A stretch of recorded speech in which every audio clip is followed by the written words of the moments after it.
আমরা এই গণমাধ্যম কমিশনের সুপারিশ, তার ২৭টি সুপারিশ আইন মন্ত্রণালয়ে ভেটিংয়ে গেল, ১২টি ফিরে এলো।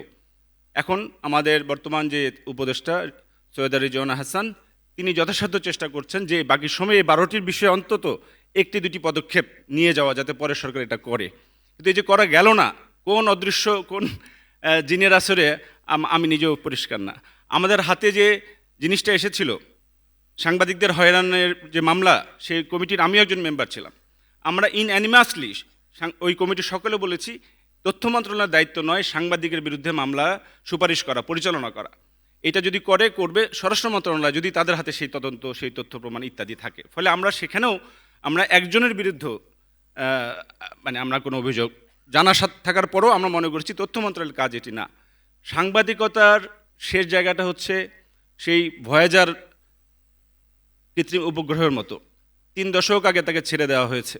সে এখনও কক্ষপথ, এই সৌরজগৎ পার হচ্ছে, এখনও সে বার্তা পাঠিয়ে যাচ্ছে পৃথিবীকে। সেই পৃথিবীর সাংবাদিক ভয়েজার, সে আমৃত্যু এই কাজটা করবে।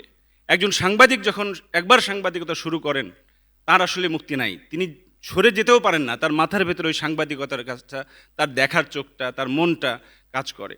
৭১-এ ১৩ জন সাংবাদিক শহীদ হয়েছেন, জুলাইয়ে ৫ জন সাংবাদিক শহীদ হয়েছেন, আরেকজন অবঘাতে মৃত্যুবরণ করেছে। এই দায়গুলো তো আমাদের আছে। ফলে আমরা নিজেরা যাতে এই সমাজ এর শ্রেষ্ঠ প্রতিনিধি হিসেবে আমরা বলি যে সুশীল সমাজ, প্রথম সুশীল সমাজ তো হচ্ছে সাংবাদিক সমাজ। তাদের ইউনিটি যদি থাকে, তারা যদি একটা মধ্যপন্থী সহনশীল বাংলাদেশের দিকে থাকেন, আমার মনে হয় না এই কাজটা খুব দুরূহ হবে।